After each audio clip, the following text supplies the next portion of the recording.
What's going on, people? We are Tottenham TV, back here for another match review as Spurs beat Brentford by 3-1. So we've got the regular match review, player ratings, 5 takeaways and reacts, and we've even got a Tottenham update for you on this stream as well. So an action-packed day after the game, and look, much needed. It was, I mean, no true words have been said because we've been going through a lot over the past few weeks, and yesterday it just all seemed to click, didn't it? And Ange Postecoglou said, I don't know if you saw the interview that he did on Spurs Media, and he said, that's exactly who we want to be. And I don't know if that's exactly who we want to be, because I do feel like there were still a few mishaps in there and it wasn't completely perfect. But in terms of the pressing, the chance creation, just being completely relentless time and time again, particularly in those opening half an hour, 35 minutes. It was such a joy to watch, wasn't it? So apparently there's something wrong with the mic. I'm looking at people in the comments. Can you hear that ringing? We'll try and get that fixed, guys. 1 sec. Is that, can you hear a problem? Yeah, there's a bit of a buzz. Whose mic is it? 1 sec, guys. We'll try and get this fixed. Try and get this fixed. Assume it's your mic. Okay. Mic is fine. No, people now are saying it's fine. No, it's because I've turned it down. Oh, okay. All right. Do you want to put it... Let's just go off air just for 1 minute while we rectify this. If you just put the thumbnail on. We'll be back in 1 minute.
All right, we are back, guys. Seem to have fixed that issue that we did have with the microphones. But yeah, let's get in straight to the match review from yesterday. 3-1 against Brentford at the Tottenham Hotspur Stadium. It was a result and a performance that I think we all just needed as a fan base. It's been a bit like toxic over the past week or so with the performance at Coventry. And, you know, the first 4 games of the season, I think the performances have been there, but we just haven't shown that clinical edge to us. And I felt like that was there yesterday, you know. Obviously, we go 1-0 down with 30 seconds in, and you're thinking, oh, God, what is going to happen today? Yeah, you're thinking, oh, my God. Which I did think was poor defending, really poor defending all round, with Pedro Porro leaving so much space for Lewis Potter-Keane on the right back situation, and then Van der Ven just giving Mbeumo just so much space in the in the box. And look, don't take anything away from the finish, because the finish from Mbeumo was just insane, wasn't it? It was an unreal finish. And yeah, we were saying he's got a great record against Tottenham. He's a really good player, and I feel like I'm actually surprised a player like Bryan Mbeumo is not playing for maybe a top half side or a top 6 side even. I think he's got that much quality, and he showed that yesterday. But Ange Postecoglou was speaking in the post-match with Spurs, and he said that's exactly who we want to be. Apparently, he went into the dressing room afterwards and said that's exactly who we want to be to the players.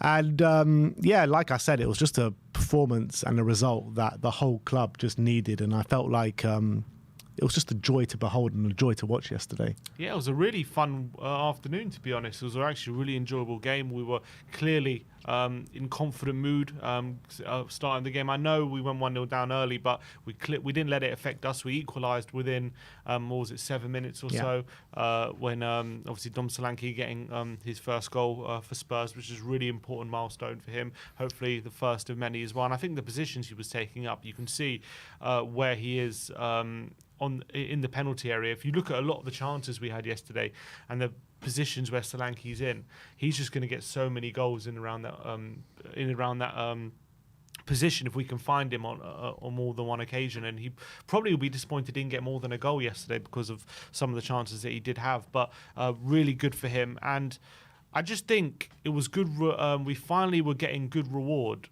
for our pressing yesterday. We were pressing in really great positions, intercepting Brentford when they were trying to play out the back, just being really smart with our pressing as well.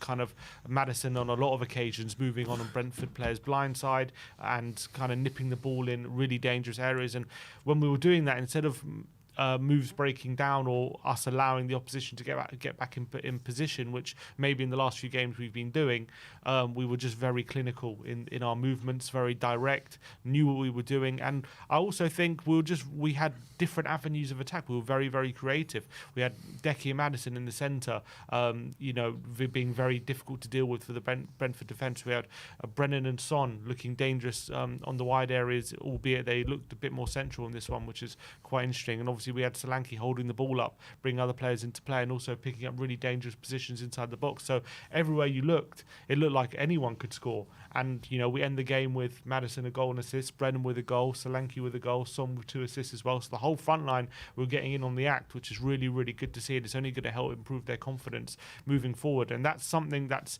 really, I think, beginning of the season held us back and made people question whether this front line is going to be good enough, to take us through the season, or going to be good enough for what we want to be. And obviously, one game doesn't change all the question marks on that. They're going to have to do it consistently. But when they're in the kind of form they were yesterday, it makes us look silly for questioning it, because they looked dynamite yesterday, and they looked really on song. And also, they looked like they had a lot of variety in their attack, as opposed to maybe in previous games where we've looked to try to do the same thing every time and not looked to have any variation. But yesterday was a different story, so that was really, really encouraging to see. Yeah, absolutely. And I really like those tactical tweaks by Ange Postecoglou. It's something that we've been calling for in the week building up to this game. Like, get Sonny on the inside, get him where he's most dangerous. And you saw he was able to get in shooting positions. I thought maybe he was a bit too selfless yesterday in the game. Obviously, he does come up with 2 assists and 7 big chances created, which is unbelievable. But I do feel in some of those big chances that he created, he probably could have had a shot, and he probably would have ended up with a goal on the day. So I did like those tweaks. Destiny Udogie was moved a bit outside, and he was more like an orthodox fullback in this game, Destiny Udogie, and he was charging up the pitch. He was so influential in our attacking play yesterday, Destiny Udogie, pressing high up the front, winning the ball back, providing for us in the attacking creative position. So I really loved the dynamic of our left-hand side yesterday on the pitch. And if we can bring up the phone, I'll just show you exactly what I mean, where you're looking at Sonny. This is the heat map of Sonny, where you see a lot of marks in the central areas of the pitch, and that is the golden moments for Sonny. That is where you want Sonny on the pitch, and this is what we've been saying so much in the build-up to the game. And you're looking at Destiny Udogie, and there you go, all on the outside. So obviously they did chop and change a little bit throughout the game, as you can see by the heat map, but everyone goes, oh, Ange ain't flexible, Ange can't tweak his tactics, it's either his way or the highway. Well, this proves that, doesn't it? Yeah, it seemed to be, I think the biggest adaptation actually in this game, I don't know if it was by design or just how the game played out, but obviously this season we've been dominating possession with high amounts of possession in games, and a lot of games 65+% possession. Teams have been coming up against us in low blocks, and we've been trying to break them down, and it's always been a kind of attack versus defense. In yesterday's game, it was we had 48% possession throughout the game. Yeah. It was only the third time under Ange we've had less possession than the opposition. The only two other times were Chelsea at home last season when we were down to 9 men, so obviously we're going to have less possession, and Man City away last season, who are Man City, so you can't always expect to have more possession than them.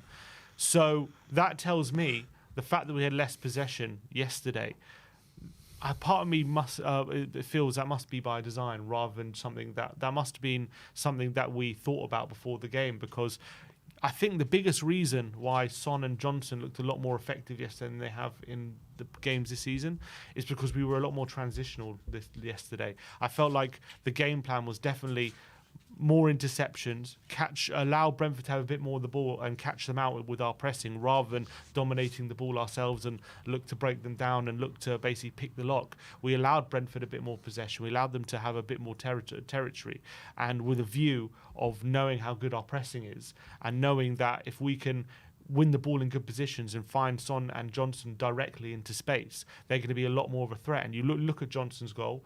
That came from an interception from, I think it was Madison, played it into Son quickly, who played it into Johnson very quickly, and he just made use of that space, one touch and bang, shot.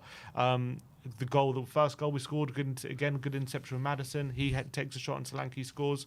Obviously, the third goal was a breakaway. Again, another transition, a counter-attack.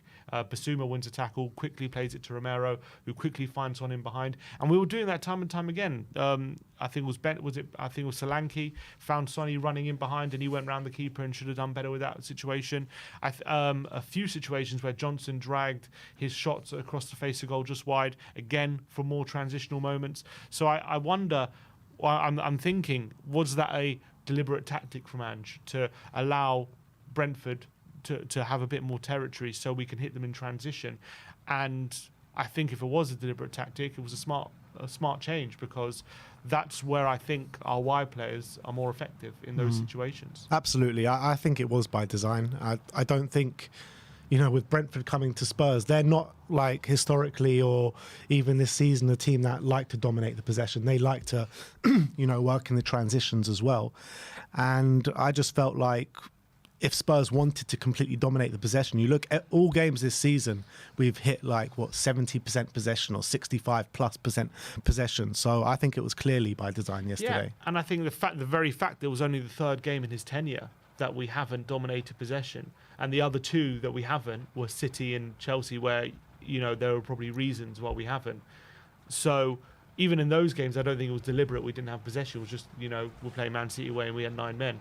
So in every other game, we have dominated possession. And so clearly that's how we tried to play. So the fact that we're playing at home at Brentford and all of a sudden they've got 52% possession, like that has to be a consequence of some sort of tactical shift from Ange. And I don't know if it's going to be in this specific game or that's something we're going to see more of going forward, or is this something in this game he saw that Brentford, like to play out the back and they like to go man for man with their mark and all these different things. And he thought if we just give them a bit more possession, maybe it will help open them up and we can bait the press a bit. And maybe that's what he was thinking in this game. So I think shows what people were criticising Ange, as you were saying. He seemed to adapt what he was trying to do in this game, and it absolutely paid off, because we had less possession. Yeah, we had our highest XG of the season. Not only that, I think we had the second highest in the Premier League touches inside the opposition penalty area. So all the attacking numbers were there. We were still going forward and were still just as offensive. We just did it in a different way, and we decided to attack Brentford in a kind of different way in this game. And it was really exciting to watch. And at some points this season, it's been very frustrating watching low blocks and us having lots of possession. As much as I like us in controlling games and dominating, coming up against a brick wall like we have a lot of times this season, it's been very frustrating. So maybe this way, allowing the opposition just to have a bit more possession so we can catch them in transitions. I just think it gets the best out of our wide players who appreciate the space a bit more. If you bring up the match stats, just so you can visualize it, I mean, 3.52 XG yesterday. And I remember turning to you, I think at the end of the game or towards the end of the game, I was saying this XG must be absolutely through the roof today, because I think, they mentioned it in the Spurs interview after the game. Relentless was the right word for it, because we just didn't stop throughout the game. Yeah, Brentford, came back into it a little bit in the second half, but it's not like, and Vicario was forced into a couple of really good saves, one particularly from Sade. I mean, that was an unbelievable save. But still, they only had 0.8 XG yesterday. And even with giving up a bit of possession, there was no part of the game, maybe in small moments in the second half, but for the most part, you didn't feel like we weren't in control. You felt like we were in total control for the most part. Yeah, and you always felt like we could create chances throughout the game, and we always looked dangerous. And as much as Brentford, they did have chances. I mean, a few of their chances came from our own kind of sloppiness or their good pressing. When Vicario gets caught on the ball, and obviously, and also the header they had was from a bit of sloppy play on the wing as well.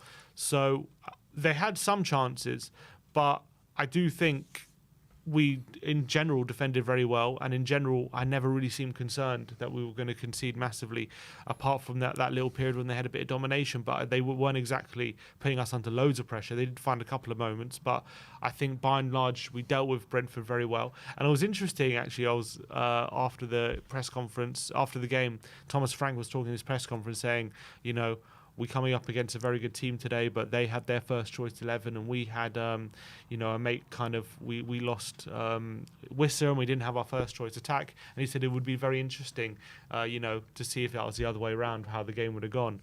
But I was thinking back to last season, where that was the case. I think in the front line we had Werner and Richarlison, because Son was away, and we didn't have Solanke, obviously. And they had Tony and Mbeumo. And we still won the game 3-2, didn't we? So it's just to be fair, though, I think he's got a point, because in that game, I did feel like we were a bit fortuitous to get away with that win, because I think that Brentford played a lot better than us in a lot of moments in that game, and we kind of blew them away at the beginning of that second half. But and then they came back into it. But the first half, I felt Brentford were the better side. So maybe he does have a case to it. I know we won the game in the end. We still won. We still won the game in the end, but I think Brentford put us under a lot more pressure and maybe deserved more than they did in this game.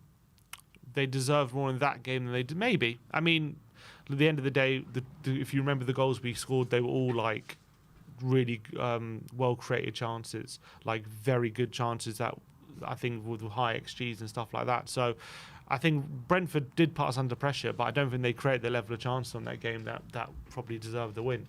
And yesterday we did that, and obviously you can see with our XG, which you showed 3.51, that's evidence of the level of chances we were creating, not just the clinical edge of our players.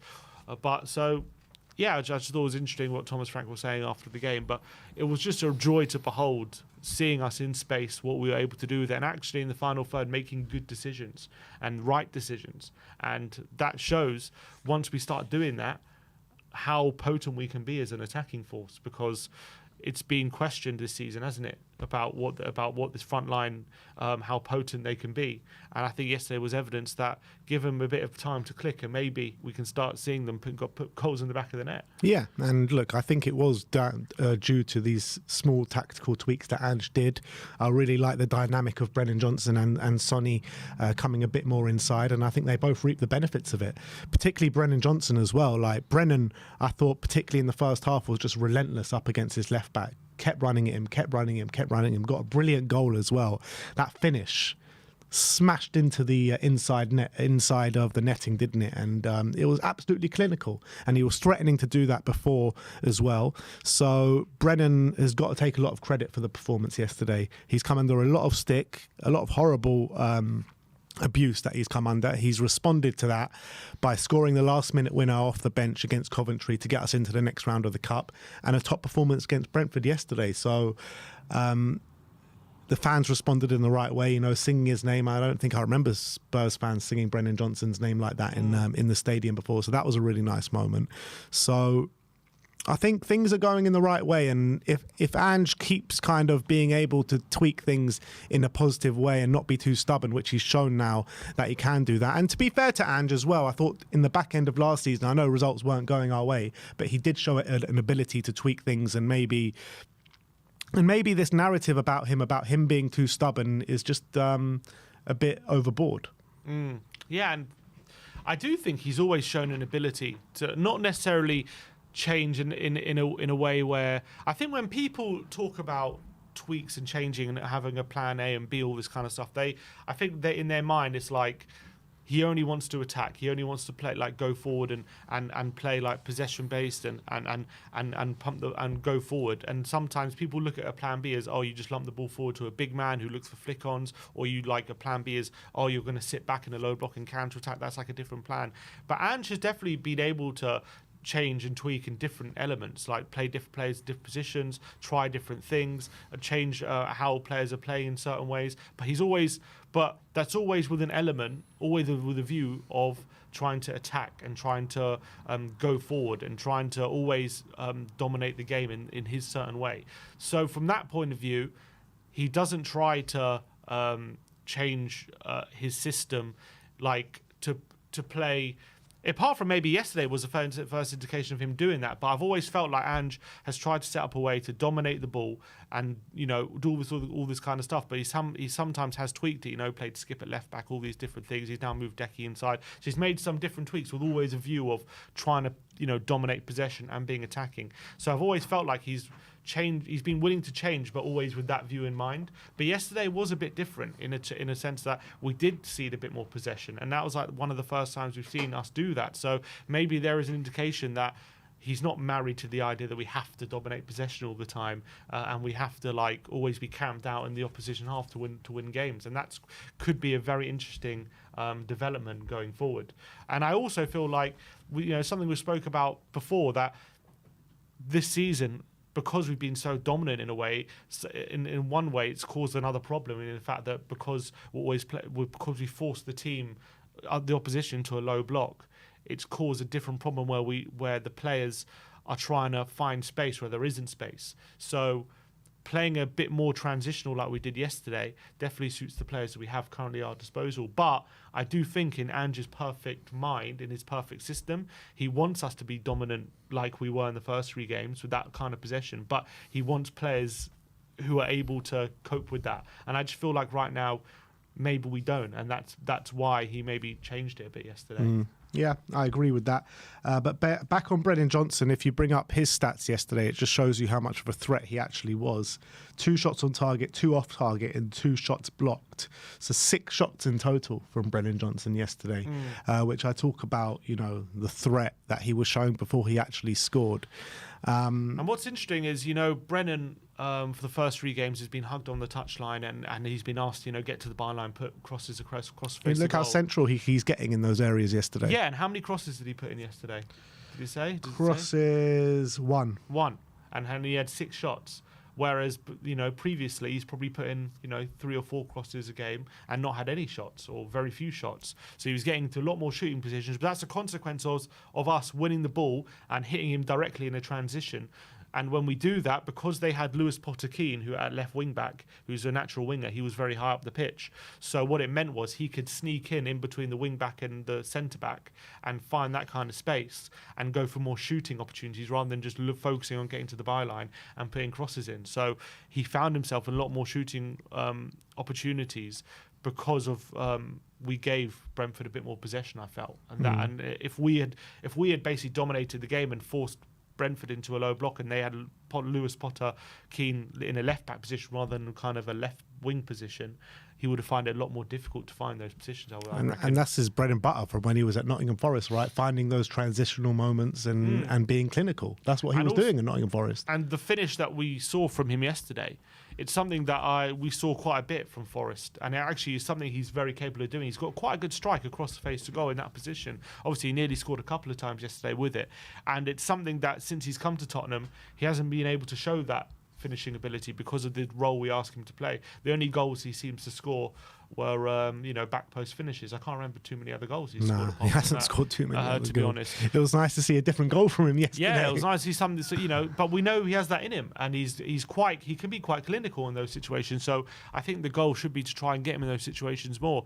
And it's always, I think, but to do that, it's going to mean playing a bit more transitional rather than dominating. So it's going to be interesting to see how Ange finds a balance there, because he builds his team around trying to dominate possession. So is this something we are going to see going forward, or is this something just more specific to yesterday's game? I think it's something we're going to see going forward, in my opinion. And you're looking at, the criticism that we've given Brennan Johnson on this channel so far this season. I think the criticism has been rightly so. He hasn't been good enough before this season. Obviously, we talk about the commentary game, we talk about the game yesterday where he puts in good performances, or he gets goals, particularly in the commentary game. But yesterday he put in a good performance. But you've got to say how it is. He performed very well yesterday. And I hate all this narrative being like, you've given him criticism, so you're part of the problem about the abuse and stuff. And I mean, there's two different things here. There's criticism, which you got to call it how it is, and then there's the abuse. And no player, no matter who you are, should be coming under abuse like Brennan Johnson did yesterday. Even if you're the worst player in the team by some way, nobody should be abusing any sort of player. I think that's just completely uncalled for. The team have rallied behind him, the fans have rallied behind him, and we're reaping the benefits now because he's just put in the best performance of the season. So you got to give credit where it's due, and Brennan Johnson definitely deserves that. Another player who I think definitely deserves big high praise yesterday was James Madison. James Madison was absolutely everywhere yesterday. He was coming deep, he was working in the tight spaces. How many times did you see him get the ball with 2-3 men around him, and he was just able to wriggle out of those situations and create loads of space and beat that kind of press that Brentford were trying to put us under. Got his goal, which was thoroughly deserved right at the end, with a lovely dink over the keeper. And what I really loved about that goal, Bissouma, on that yellow card, that sliding challenge that he puts in, Romero fighting to get that ball, playing a lovely ball to Sonny, and then Sonny, being selfless as he was all game yesterday, finding James Madison in behind, and Madison with a perfect dink over the keeper. I thought that was a lovely goal, straight out of the top drawer. And Madison, I was watching Ali Gold's video before, and he says he thinks it's Madison's best game in a Spurs shirt yesterday, and I have to agree with that. I thought he was absolutely phenomenal. Like throughout the whole game, like every single facet of his game was top notch. Whether it be his pressing off the ball, if you look at his numbers, 14 out of 23 duels won, which is for a player like of you bring up his numbers, of his while you're capability, like of a player of what he is, his profile is an astounding astounding numbers. I think it was 3 tackles on the day as well. But when you look at on the ball, I mean, it was absolutely incredible. First of all, 3 key passes showed how creative he was on the ball, being able to create chances. I think I think he had 2 shots on the day as well. Was it 2 shots? He had 2 shots on target. 2 shots on target and 1 shot blocked as well. Which shows that he was a goal threat. But I think the shot on target came from the first goal, didn't it? The first goal. But I think where he really earned his money was 7 out of 11 completed dribbles. Most in the Premier League this season. Exactly, and that just shows how vital he was, because Brentford's plan yesterday, if you look at their tactical set, was to go for like a man-for-man marking, and which means every player had to compete in their one-on-one duel. And what that meant was, and Madison explained it really well yesterday, is that to overcome that, you need to win your one-on-one duels. And if you can get just one player to get past their marker, bam, it opens up the whole pitch, because it's a man-for-man marking system. Everyone has a man. So if you get past your man, you're going to either be in a load of space, or a player's going to be drawn to you, and that leaves space for the player he's been marking. So Madison, literally about 7 times, according to her stats, was able to wriggle past his marker, and that basically caused so many opportunities. Not even going into the opportunities he got from his interceptions and his duels won in the opposition half, which led to countless opportunities being created. So amazing work from James Madison. He was a touch of class yesterday. Everything he did seemed to turn to gold. Like a lot of our good work basically came through James Madison yesterday. I thought he was literally unstoppable. They couldn't get near him. They couldn't live with him.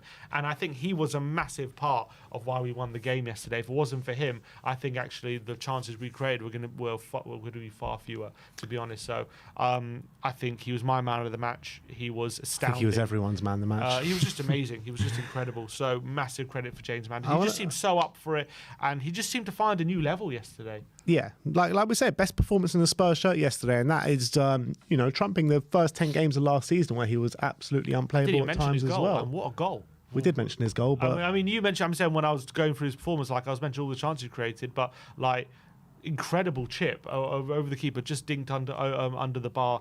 Beautiful. He was worried. He was worried it was going to hit the bar. Yeah, I'm not surprised to be honest, because it did for one moment. It looked like it might, but it was a beautiful dink and really good composure on his left foot as well. And he was just brilliant. He was just brilliant. He was involved in so much good work we did yesterday. He was involved. Was he involved in all? He was involved in the first goal.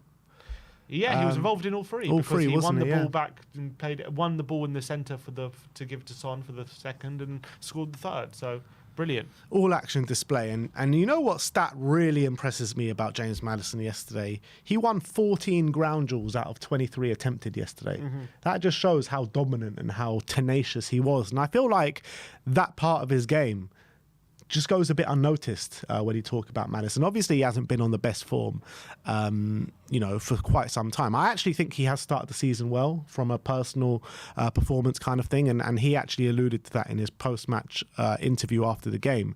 But that performance is back to his very, very best, and we need to keep him at that level, because when he's playing like that, he just adds something that no other player in our squad can add. Mm-hmm. And he can be the X factor. He's a special player when he's in this kind of form. And the problem that we've had is keeping him fit and keeping him consistent, all these different things. And the way he ended last season was really disappointing.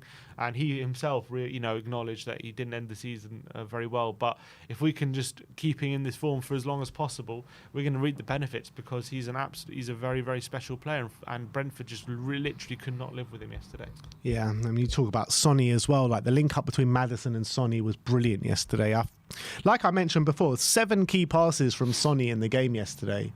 There were a couple of those where he could have just probably had a shift and shot and shoot the ball and probably would have ended up on the score sheet. And I felt it was a bit strange from Sonny yesterday, where like sometimes he does have that kind of ruthless edge to him where, he just picks up the ball and he's like, that's it, I'm scoring now. But he just kept passing it. He was like a chief creator yesterday, wasn't he? 2 assists, 7 key passes on the day. And I think it worked, to be honest, because as much like the only time I think he'll be really disappointed he didn't get a shot off was probably the one where he went through 1-on-1 with the keeper and then rounded the keeper and just couldn't quite find the angle for the shot, which was really disappointing. I think all the other times he was probably right to pass. Wasn't there one where he played it to, was it Brennan Johnson? Yeah, I thought that was the right decision. I thought he could have had a shot there. If you watch it back, there's 2 players who gets back in position and get in front of him, and I think the best decision there was to lay it off for Brennan, who had a free shot. And I think actually, if you watch it back, it was the correct decision. I think he was being selfless, but you could argue maybe he could have had a shot in a few other positions, but I thought he actually worked really well for us, Son, doing that. And obviously he got his 2 assists with 1 direct ball straight into Brennan and a very good counter-attack into Madders, a nutmeg through ball into Madders to get the 3rd goal. And I just thought he was doing a job for the team yesterday, and a captain's performance. And to be fair to him, look, we've said previously when you finish games and Son has only had no shot to 1 shot, that's a problem. But he only had 1 shot yesterday, and it wasn't a problem. And if we can keep up this level of creativity, then maybe he can show he's got more string to his bow. I still think he's always been a creative player, but I always thought obviously his goal scoring is his biggest asset. But yesterday,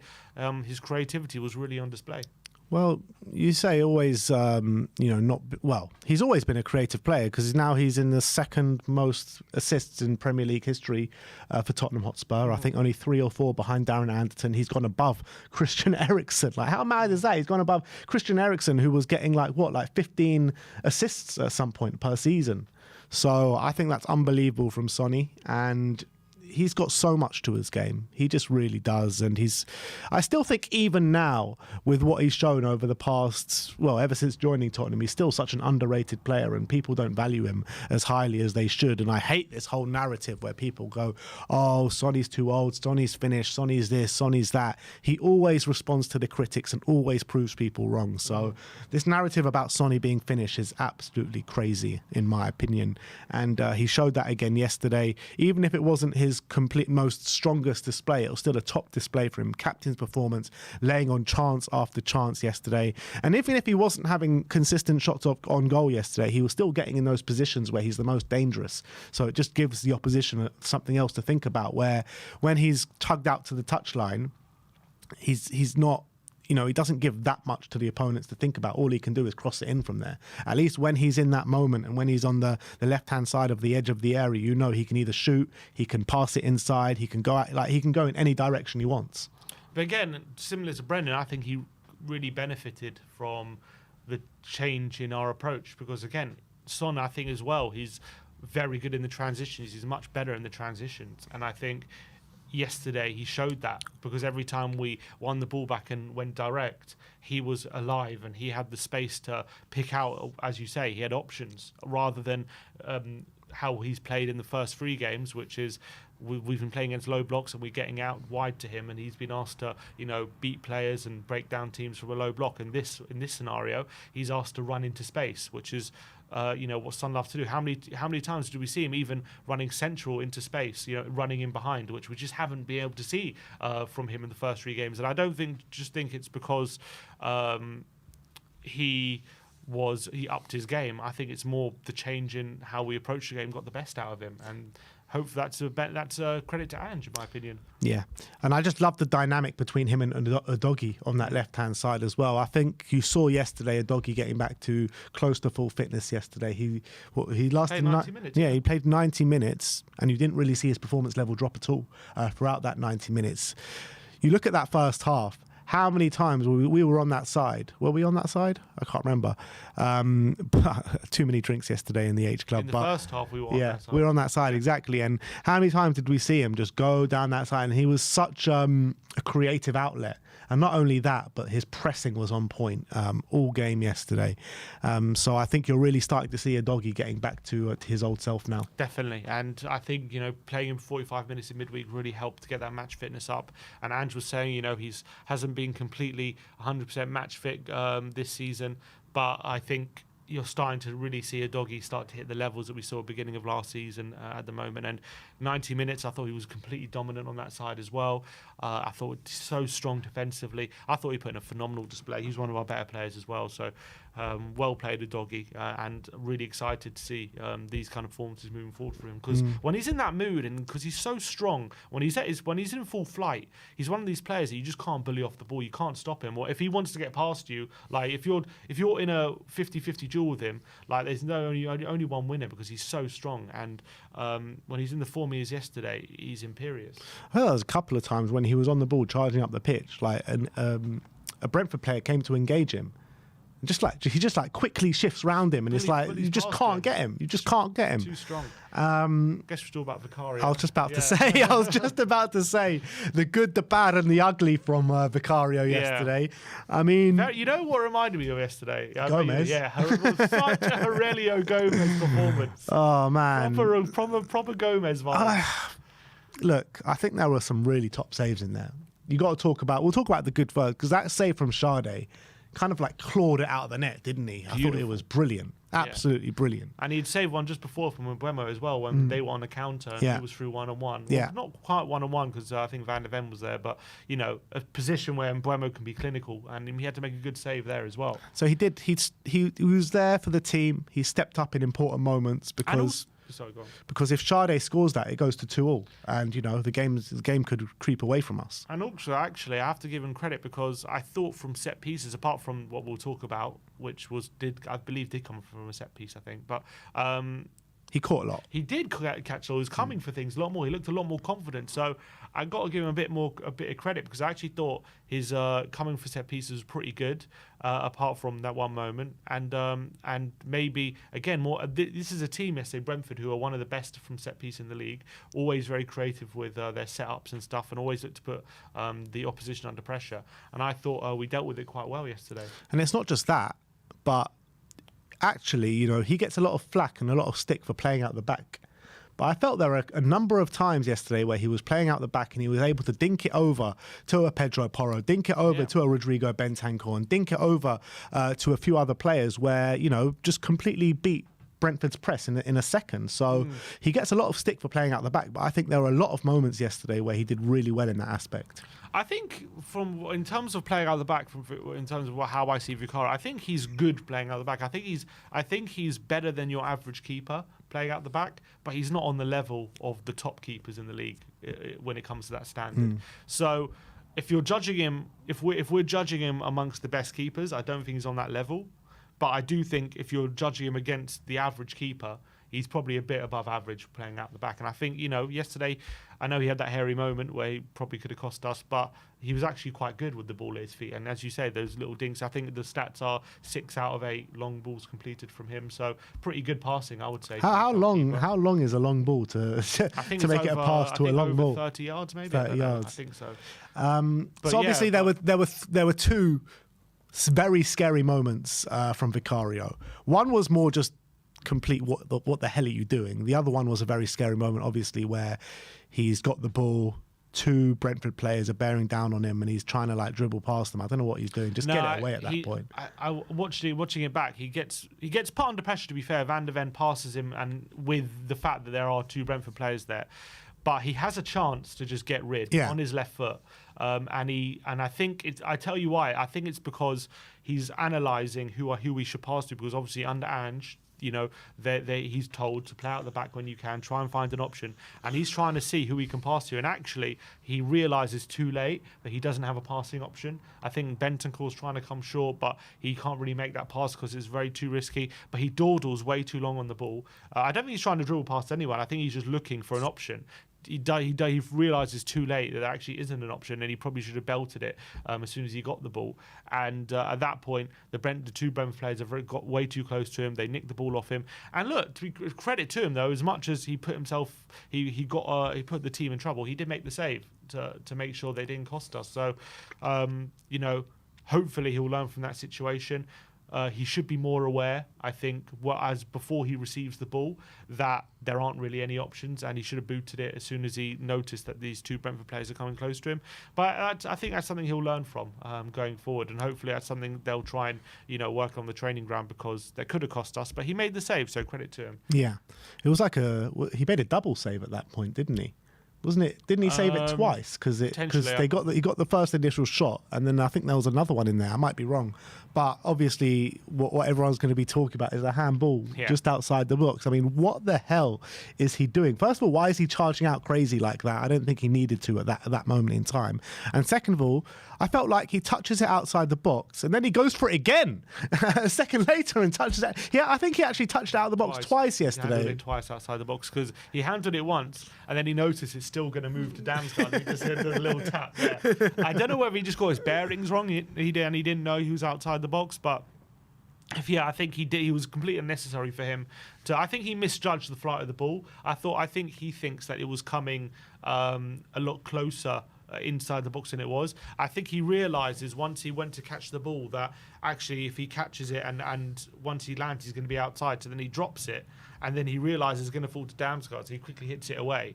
I don't know. So if he realised, so you say if he realises it that he's going to drop it, and if he's going to carry on holding it, he's going to be outside the area. Then why does he tap it twice after that? Because he knows he's outside the area. Surely at that point he realised he was going to go to Damsgaard. I think he must have realised at that point he was outside the box, and I reckon he realised he was going to allow him to Damsgaard, so he just taps it away from him, probably just either looking to sneakily get away with it, or which in the age of cameras and VAR is. I mean, he did get away with it, but so you're saying it's intentional?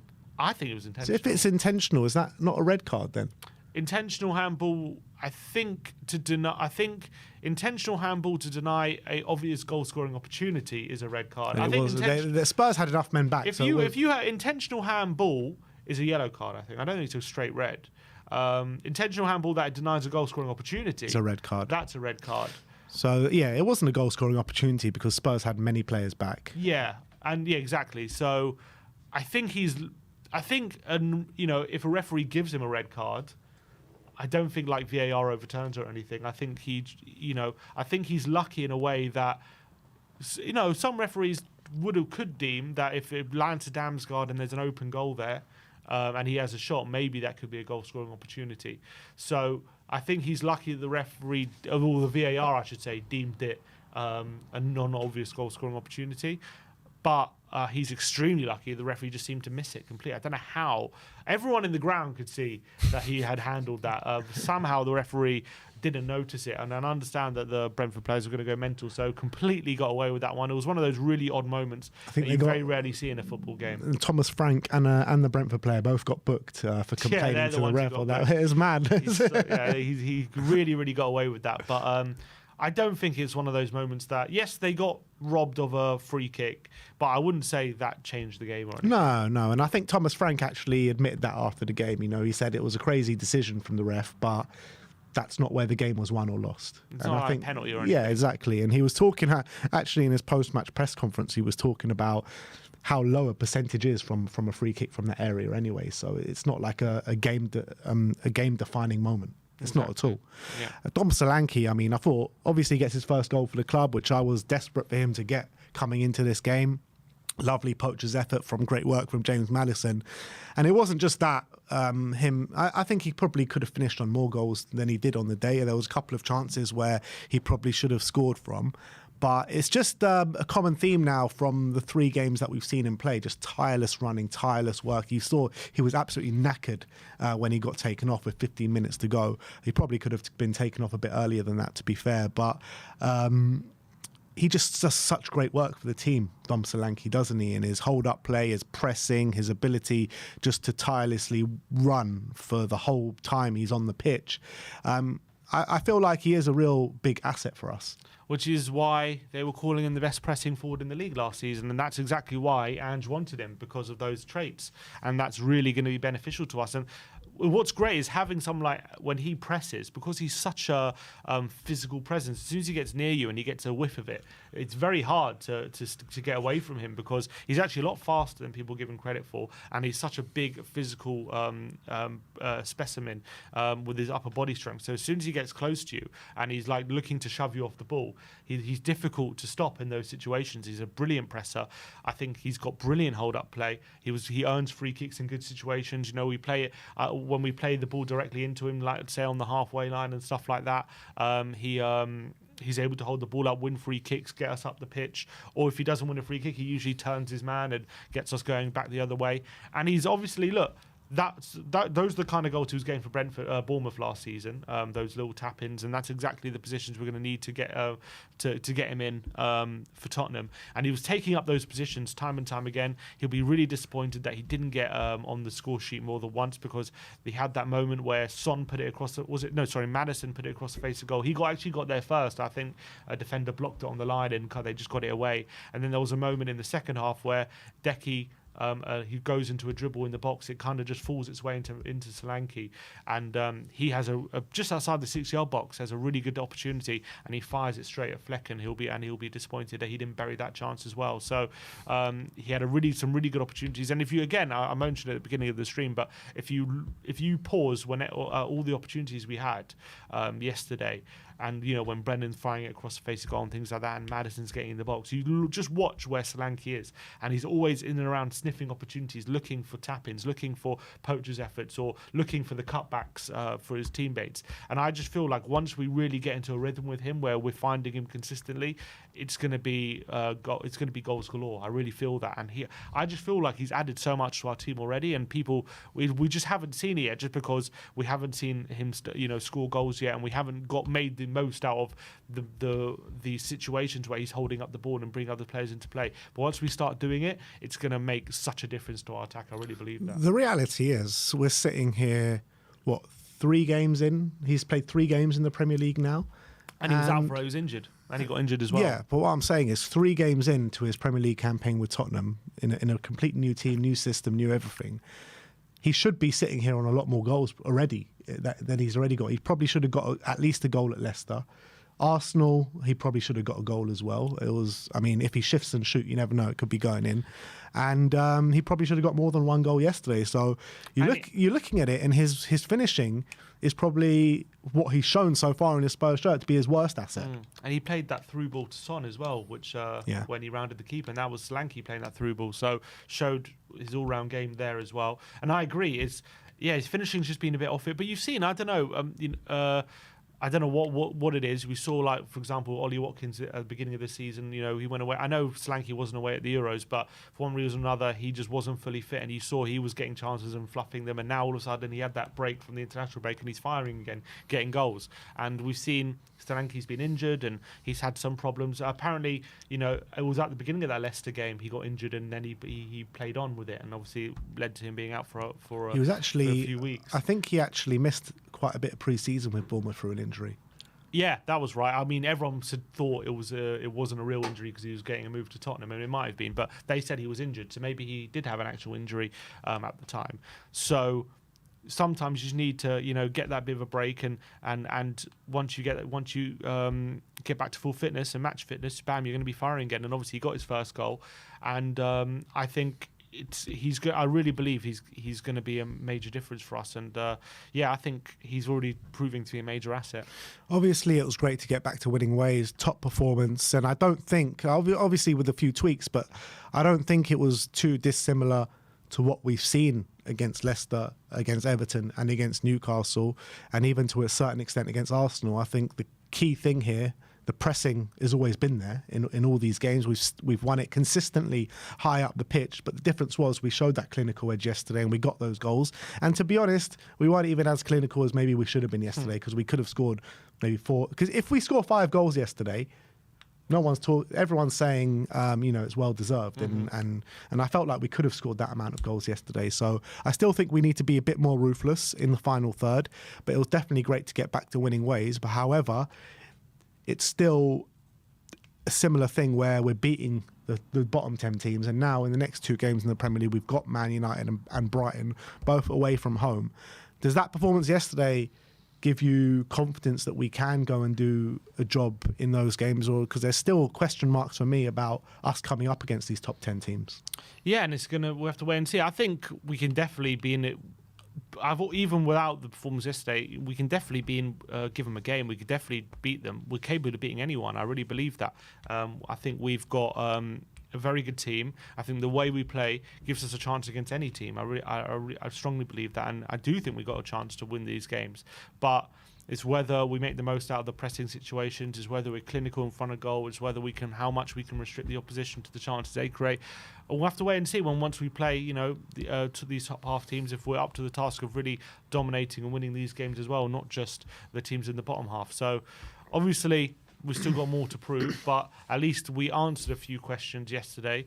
But we haven't finished the test, should we say? Yeah, absolutely. So hopefully this will, give us that confidence to really kickstart the season. Obviously, you see Brennan Johnson, who would have massively got a big confidence boost after the last week, after what he's been through in the previous weeks. So hopefully good things to come. Big games ahead.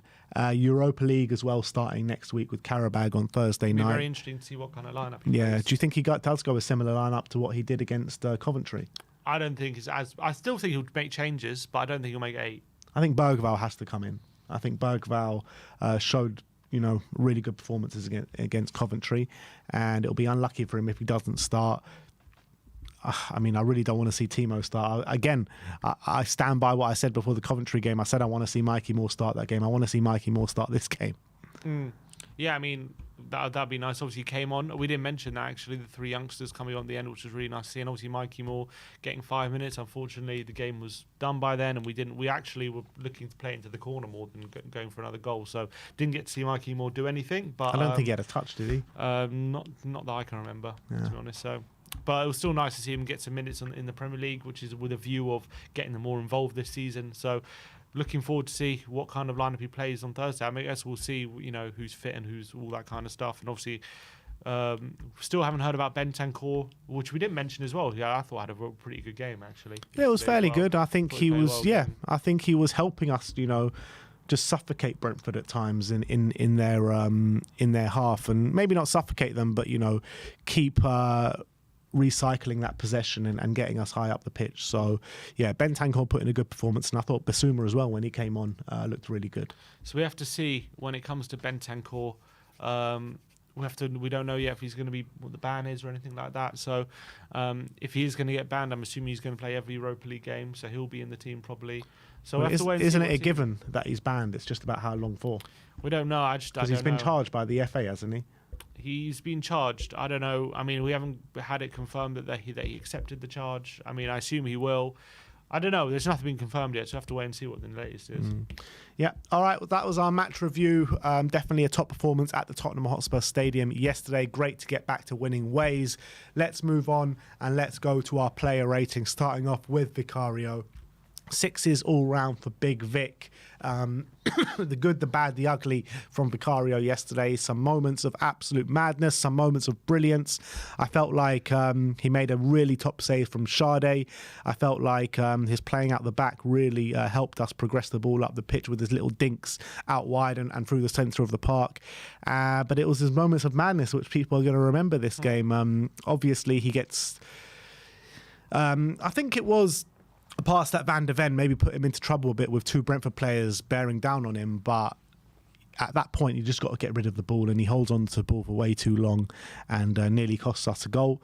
And there was that moment where he handballs it very clearly twice outside of the box, where I just thought it was like everyone's looking at like, what the hell are you doing? And not only does it once, and he does another flick to do it again, so I thought it was just absolute madness. But he gets a 6 because he does some very good things in the game as well. Yeah, and things at a high standard. I thought set pieces, he was a lot stronger, coming for crosses, and actually did really well in those aspects. Obviously made 2 really good saves, one from Sade, one from Mbeumo as well, and obviously he made the save which he made up for the mistake he made from Mbeumo as well. So some really top saves that made sure that we didn't concede in moments where we were on top, and it would have been really annoying to concede against a runner play in some of those situations. But obviously those 2 moments of madness where he dawdled on the ball and then handled it outside the box, and absolutely got away on both occasions. So he's lucky that that he got away with those, because though both those things cost us, I don't think we're sitting here giving him a 6. So he's a bit lucky. But obviously there was some really good stuff there from him. So hopefully he can focus on those improvements. Yeah. Pedro Porro up next. 7 gives him a 7. I gave him a 6. I thought Pedro was good for the most part. But he's got to be getting way closer to Lewis Potter-Keane in the first minute of the game. I felt like he wasn't ready for the game to start. I mean, he just gives him acres of space, lets him shift back and put a really good cross in. Look, don't take anything away from the cross, because it was brilliant to a free man in the box in Bryan Mbeumo. But I felt like Porro has definitely got to be engaging a lot closer and not giving him that time and that space to get the ball into the box. And at any point in the game, to be fair. But look, I think apart from that, I don't have any problems with his performance, but I felt like he wasn't maybe impacting the attacking phases of the game like he usually does. Yeah, to be fair to him in that situation, obviously Brentford were playing like a 3-4-3 yesterday, and the whole point of a left wing back like Lewis Potter-Keane is he'll get into those forward positions, and because they've got 3 up top, Porro's going to be looking at the right winger the left winger as opposed to the left wing back, and that's where Lewis Potter-Keane can get that extra space, and he made use of it on that occasion. But regardless, on that occasion, Porro probably should have been getting closer to him. And it was his man. It was his man on that occasion, so he'll get criticised for it. And obviously it was a brilliant goal from Mbeumo, which we got punished for it. But I thought by and large his passing out the back again, really solid. I thought he linked up decently with Brennan Johnson as well, playing it down the line on a few occasions, doing well. I thought defensively after that, he kept Lewis Potter-Keane quiet as well. So I think it was a pretty decent display from him. Next up, Cuti Romero, 7s all round for Cuti. Look, I thought for the most part, it was really good from Romero. Aggressive, sliding challenges. Obviously, there was that pass that played it through the middle of the park to set us up on that third goal to win us the game. But there were a few dodgy moments in there from Romero, and I felt like both centre-backs came under a bit of pressure when Brentford were trying to put it on us, particularly in the early stages of the second half. Yeah, I think he played well. I think, the way he set us up on the counter-attack was really impressive. I thought the way he dealt with the Brentford front line, by and large, was really good. Obviously, they nearly got caught out on a couple of occasions, and Vicario had to bail us out. But I thought, by and large, they kept the Brentford Brentford front line pretty quiet. And I thought Mbeumo, on a couple of occasions, caused us a bit of trouble, but I thought by and large they dealt with it. So I thought his aggressive nature was still top, and I thought it was a really good display. Wasn't any lapses in concentration. Mickey van der Ven up next. Sim gives him an 8. I gave him a 6. I don't think it was the best display that we've seen from van der Ven this season. By his high standards, obviously he's been brilliant in every game so far this season. I thought this one was a bit of a level below. I felt like he was a bit sloppy in possession. He was giving it away a couple of times in dangerous areas when he was trying to play it out the back, and I felt like he gave Bryan Mbeumo way too much space in the box. He was just a complete free man to volley at home, and that should never be the case in our box, and that was Van der Ven's man, so he's got to be getting closer to him. So that was the bad in there from Van der Ven. In the good, I felt like he did everything that he usually does in terms of showing his space, helping us progress up the pitch, and the good things that he did to a very high standard. I'm not getting away from that, but I just felt like he put us under pressure a couple of times yesterday. I thought he played really well, Van der Ven. I thought he had a really top display. I know people can say he could have got closer to Mbeumo for the goal, but to be fair, you look at where Mbeumo's volleyed it from. I mean, you don't really expect him to score from there, really. Look how high his foot is when he volleys that home. So that was like just a But great... there shouldn't be a free man in the box like that. I wouldn't say he's free. I mean, Van der Ven was there. He's got his leg really high. It's just unbelievable. Sometimes you've got to say it's a great finish. It was a great finish. It was a brilliant... Like, you don't really expect him to finish that chance. So if you've got to say fair play to Mbeumo, albeit Van der Ven will be disappointed that he got the shot off. I thought by and large he dealt with Brentford really well. I thought he put some really good sliding challenges on that left-hand side as well. Obviously, he got booked for a challenge where I thought he won the ball, so he was really unlucky in my opinion on that occasion. But I thought Mbeumo... Yeah, I thought he dealt with Mbeumo really well, by and large. There was one moment where Mbeumo got in behind, but that was from a transition. Obviously, Vicario had to make a save. But I thought, by and large, Van der Ven had a really, really good display, so I gave him an 8. Destiny Udogie up next at left back, and I think this is his best display of the season. 8s all round for Destiny, and you saw in the first half against Coventry how and he got that 45 minutes, how it's really standed him in good stead. He's got those minutes in his legs now, and I think you're starting to see Destiny Udogie get back to his best, and I thought it was a brilliant performance.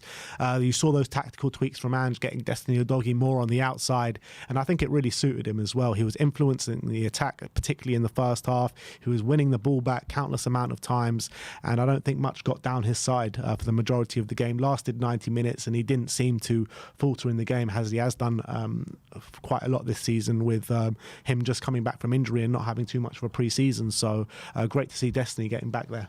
Yeah, he looks really back to his best and back at full fitness here, and I thought he had a top performance on the left-hand side. I think 8 out of 12 duels won, 6 tackles, 4 interceptions. Those are like monstrous numbers, just shows how involved in the game defensively he was. And I thought anything that came down that left-hand side, he was gobbling up, and he was winning it back with ease.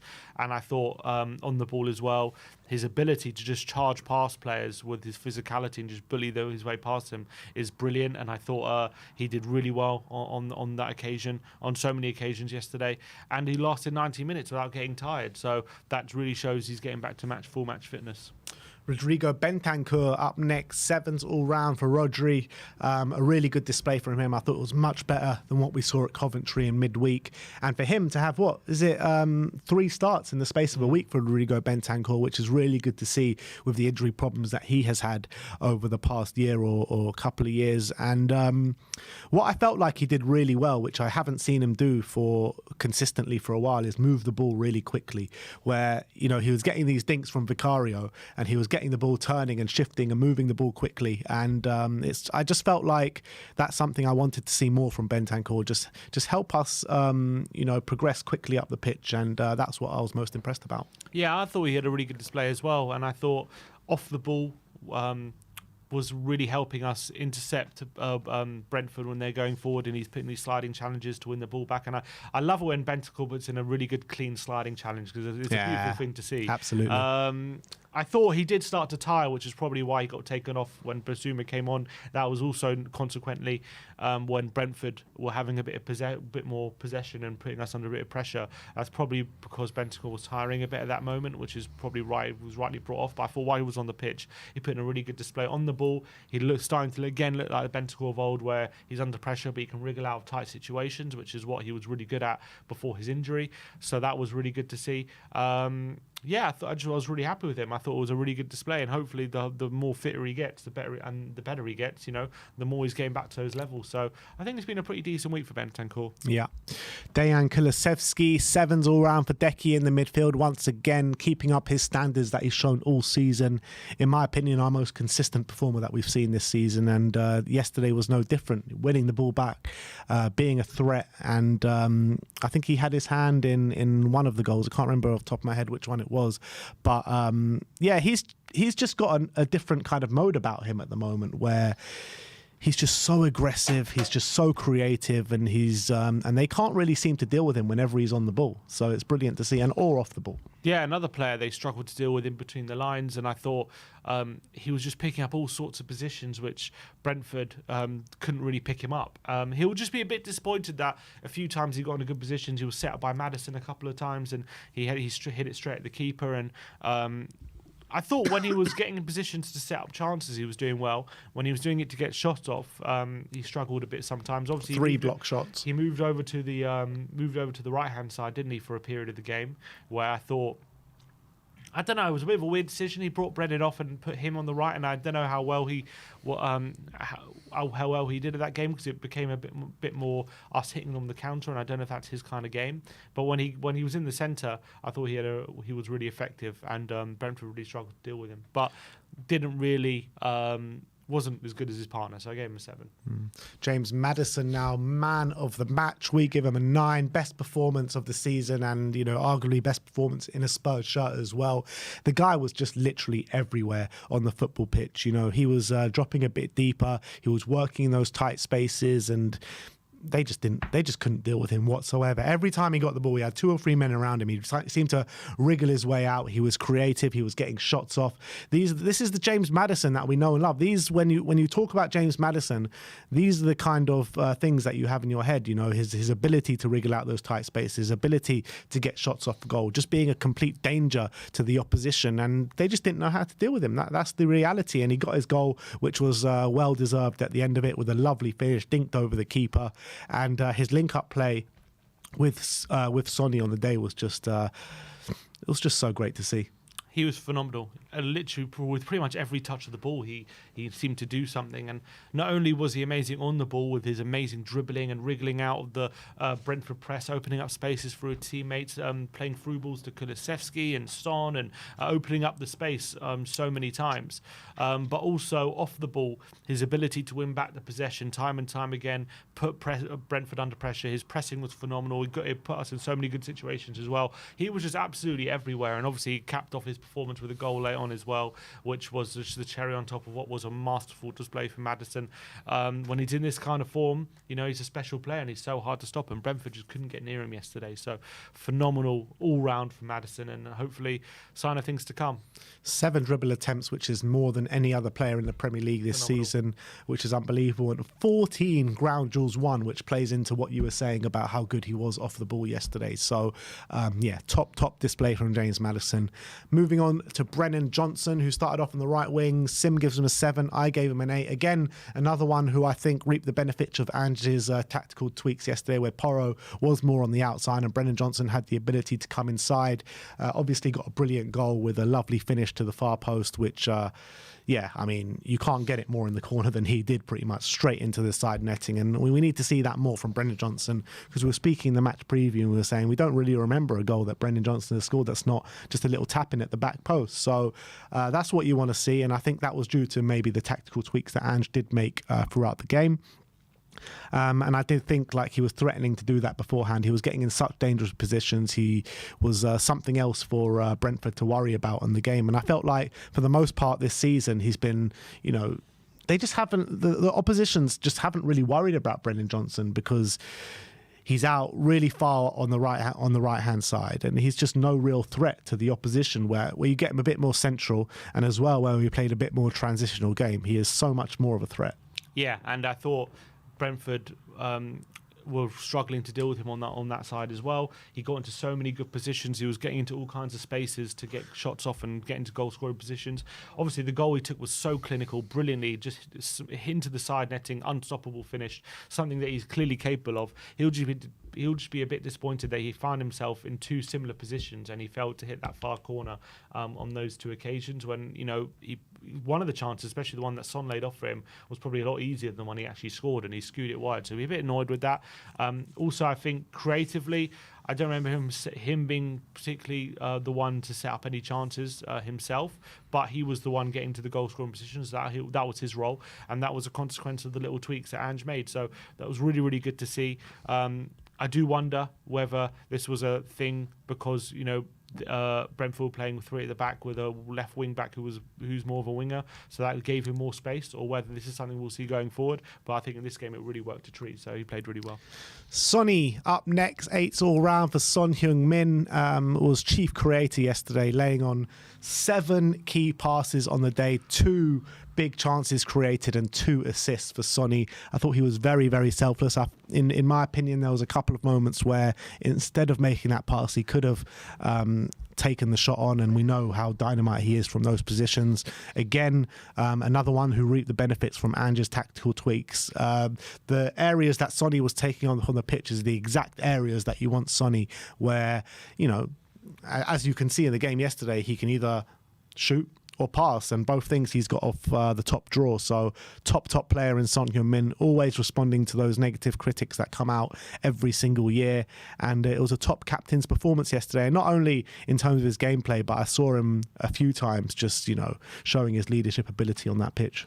Yeah, fantastic. And I think I do wonder whether he was being so selfless because he really wanted, Solanke and Johnson to be getting on the score sheet because of, Solanke hasn't got his first goal yet and Johnson's been under a bit of criticism, all this kind of stuff. So I think, look, as captain, he's obviously taken up that role.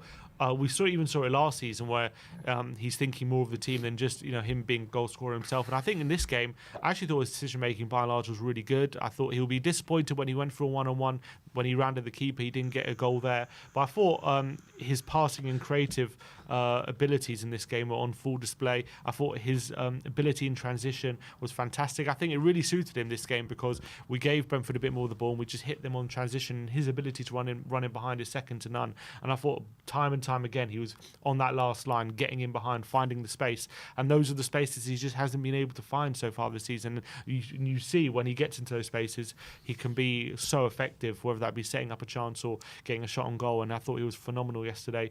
Obviously 2 assists, a brilliant assist for Madison, a nutmeg through ball with the 3rd goal, and he'll be disappointed that he didn't get even more with the amount of chances he laid on a plate for his teammates. So top performance from Sonny yesterday.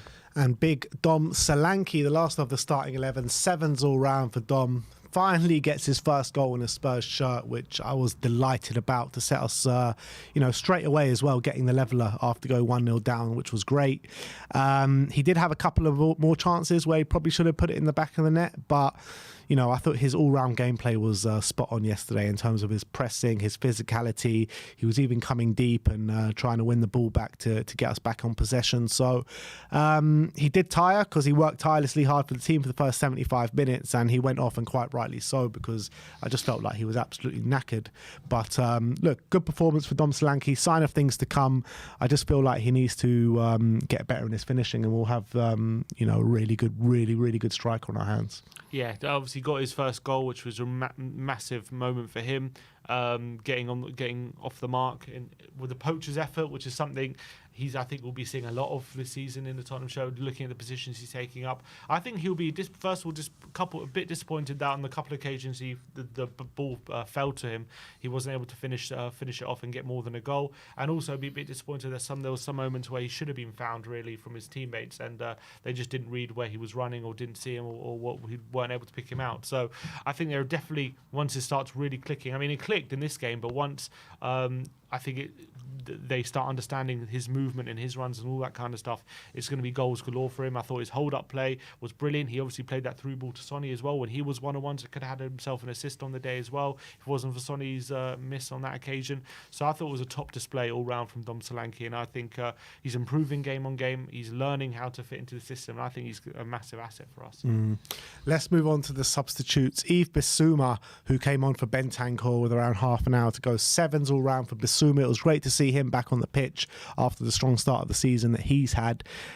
Within about a minute of him coming on, I think he got booked with a crazy challenge. But he didn't let it affect him. He still was able to put in that unbelievable sliding challenge where if he gets that wrong, he's getting sent off. But it was a pinpoint challenge, obviously, that set us on our way for the third goal.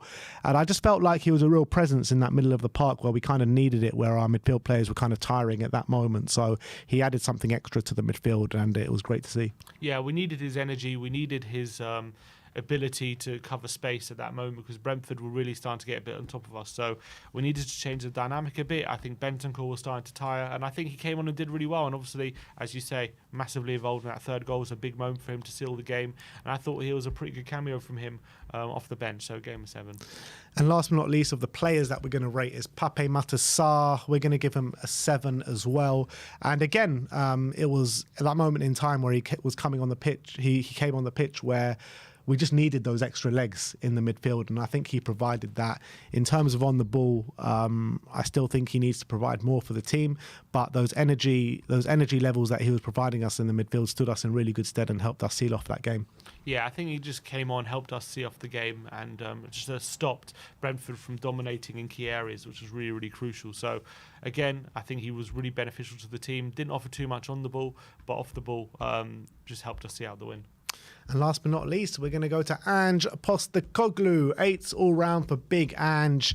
And, for everyone coming into this game saying, oh, he's stubborn, he doesn't like to tweak things. Well, all the tweaks that we were talking about that we wanted in this game, he did, with Sonny coming inside, Brennan coming inside, Porro and Destiny Udogie playing as more orthodox fullbacks without inverting too much. I mean, they did invert a little bit, but it was nice to see a bit of a variation and a bit of a mix. So that was really good to see. The clinical edge was back to the team, scoring 3 goals on the day.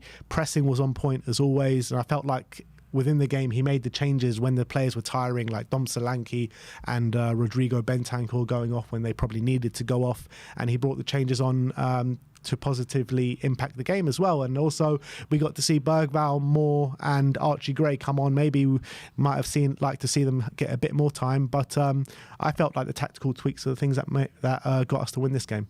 Yeah, I think he deserves a lot of credit for how he changed things up and gave Brentford a bit more possession, allowed them to kind of build from the back and then hit them in transition. So we had a lot more space for our wingers to kind of take advantage of, and I think that will work to treat. I think Brentford didn't know how to deal with that, and they really struggled to kind of be effective in the game because of how Ange changed up, maybe even surprised Brentford a bit. So really good stuff there from Ange. Obviously getting the confidence of the front players, it seems to be working because they're starting to be effective in the final third now. Let's hope they can keep that up. So I think he managed the game really well. The only thing is when he made the changes, putting Decky on the right when obviously we're winning but we're looking to hit them in transition at that moment, I don't know if it was the right decision. I maybe even would have considered Werner or Mikey more a bit earlier and just use that pace they have. But I think by and large he managed the game pretty well. All right, that is our player ratings for the game against Brentford. Let us know what you think of the ratings and put your ratings in the comment section below. Let's move on and let's go to our 5 takeaways where we'll pick up 5 things where we can take away from the game. And first up, we're going to talk about the masterful Madison. Yeah, and what a performance this was from James Madison. He was just absolutely everywhere. I mean, the stats speak themselves, and I'll go through them, but he was just absolutely imperious on the day, and there's a big reason why everyone's given him their man of the match. But 7 of 11 dribbles completed, which was such an important stat when it came to breaking Brentford's one-on-one man marking pressing, which was phenomenal. The way he was able to rig out those situations. 3 key passes, 2 shots on target, 3 tackles, 1 interception, 14 out of 23 ground duels won, 3 accurate through balls, 1 goal and an assist on the day. So capped it off with goal contributions, but he was so much more than the goal contributions yesterday, because he was just absolutely fantastic all over the park. And I think probably his best display in a Spurs shirt, and just showed how effective and what a wonderful player he can be when he's in this kind of form. Yeah, and a lot of fans have been getting worried about James Madison and his performance level. He said after the game that he feels like, from a personal point of view, that he's actually been performing pretty well this season, and I tend to agree with that. I feel like he has been putting in good performance this season, definitely better than the last 6 months of last season, that's for sure, since getting back from his injury. But this one topped the lot by some way. He was everywhere. They didn't know how to deal with him. He was wriggling out of tight spaces. I mean, at some points he had 2 or 3 men around him, and they couldn't even get close to the ball. So that's a big credit for James Madison. Got that goal, which he thoroughly deserved. His first goal since March of this calendar year, so it's been a long time. He said after the game that he had to dust off the old darts celebration, but at least he got it in there. And the only person that was a bit upset with him after the game was his mum, because his mum lost a point in fantasy for having him in the team after taking his shirt off for the celebration. But no, I think James Madison was brilliant yesterday, and it was great to see him get back to those levels. And it's all about consistency now. If he can perform like that on a consistent basis, he's going to be absolutely a joy to behold, watching him every week. So big up to James Madison. Next up, number 2 is adaptable Spurs. Yeah, and Spurs did change things up yesterday, which was very, very interesting, I felt, in terms of how they approached this game compared to especially how they've played the first 3 games of the season. Spurs had 48% possession against Brentford, which is only the 3rd time under Ange in the Premier League that we've had less possession than the opposition. The only other 2 times were Chelsea at home when we're down to 9 men, and Man City away we drew 3-3. Yet despite having less possession, we had more touches in the box than we have had in the last 3 games so far this season, and more touch in the box than any other team in the Premier League so far this season. We also performed 14 interceptions in this game, which is more close to double the amount of interceptions we've had in any other game so far this season. So I think that's an indication of Tottenham doing things in a different way in this kind of game, looking for more transitional threats, looking for more space in behind, and actually actively manipulating the tactics so that we can force more transitions rather than just hitting on counter-attacks. We're trying to kind of enforce the transitions ourselves, which are a very interesting kind of tactic, I felt. And it worked a treat, because I thought Brennan Johnson and Son looked a lot more effective. They had a lot more space to play with, and it led to us winning the game, I felt. Yeah, absolutely. And it was great to see, because there was a lot of heat coming Ange Postecoglou's way in terms of his inability to change things. He's stuck in the rigid system, or not rigid system, but he was stuck in his ways of always inverting the fullbacks. He's not going to have it any other way, always trying to dominate the possession, which obviously is not a bad thing, but it shows that he's got different variations in his ways he can set up his teams, and it definitely stood us in good stead yesterday. So it shows that he's got different kind of arrows to his bow. So great stuff from Ange Postecoglou yesterday. Number 3, we are going to look at dominant Udogie. Yeah, and he was phenomenal yesterday, and he really looks like he's starting to get fully match fit now, because he was so dominant. He was literally covering so much ground and involved in so many duels, and coming out on top of them was fantastic. He did 6 tackles, 4 interceptions. That's 10 defensive contributions. 8 out of 12 duels won as well, so really dominant in his ground duels on his side. 1 key pass, so he was able to create a chance as well down that side, and I think it was 1 out of 2 dribbles completed, but he was just phenomenal on the day, really dominant down the left-hand side, and I think those defensive numbers show that he's really starting to get back to that fully fit Destiny Udogie, who was completely dominant last season down that left-hand side, and he played 90 minutes as well to a good level. So that's really, really positive for Destiny Udogie, in my opinion. Yeah, absolutely. And it wasn't just his defensive display, but I thought he was a real threat going forward as well. He was always providing that option for us. And I felt I was sitting there at half-time thinking, he's been one of our most threatening players going forward. So massive credit to Destiny Udogie. Great to see him getting back to full fitness, his ability to play 90 minutes, because we've seen in the first 4 games of the season he's gone off in the second half, and quite rightly so, because he's been clearly tiring in games. He got that 45 minutes against Coventry in midweek, which was a pre-planned sub from Ange Postecoglou to take him up at half-time. And you can see he's reaping the benefits, because he's definitely getting back to full fitness now and showing his best performance of the season by some way against Brentford. So lovely to see. And we need to see it, and I'm sure we will, to see him put in performances in like that consistently, which we saw in the first half of last season, to be one of the best left backs in the Premier League. So I'm definitely certain he can get there.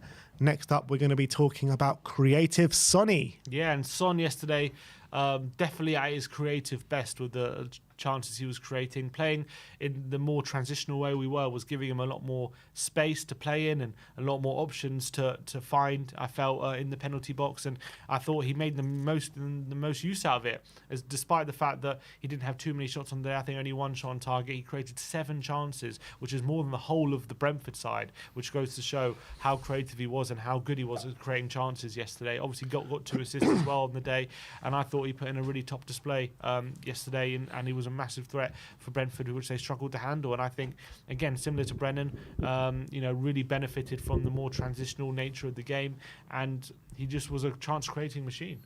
Captain's performance for our Sonny, and I loved again him getting in the positions where he's going to be the biggest threat on the football pitch. And he did that again yesterday. 2 assists, 7 key passes, 2 big chances created. And yeah, the only thing that was missing was him getting on the score sheet yesterday, really, or him providing a real threat in front of goal. I think everything else he did to a really high standard yesterday. So big up to our Son Heung-min. And last but not least, a good week for Brennan Johnson. Yeah, and after the tough time he's had, post the North London derby, got the winner against Coventry, and then put us in the lead yesterday, which in another display, which I really felt he was becoming more confident, more effective. You saw how he just shifted and shot for the goal that he scored, and he took 6 shots yesterday, which I think is probably more than he's had in any other game for Tottenham. Probably all season. Probably all season. And just getting those positions to make a difference and to be clinical was really, really good to see. And you saw that finish that he had. He does have that ability to find the corner if you give him that space, and if he's confident enough to take his man on, just find the yard and put the strike across the face of goal. And it capped off what has been a positive week, and hopefully he can really build on this. Yeah, and I think with Brennan, with the week that he has had, last minute goal against Coventry and a really good performance and goal against Brentford yesterday, it's just exactly what he needed. And nobody likes to see what he had to go through after the Arsenal game, and having to deactivate his social media. It was clearly getting to him. You could see that on the pitch at Coventry. And whether you criticise his performances or not, nobody likes to see what he had to go through. It was completely uncalled for, completely over the top, and no footballer should have to go through that just because of a few poor performances. So with that being said, it shows a really good mentality to respond in the way he's responded.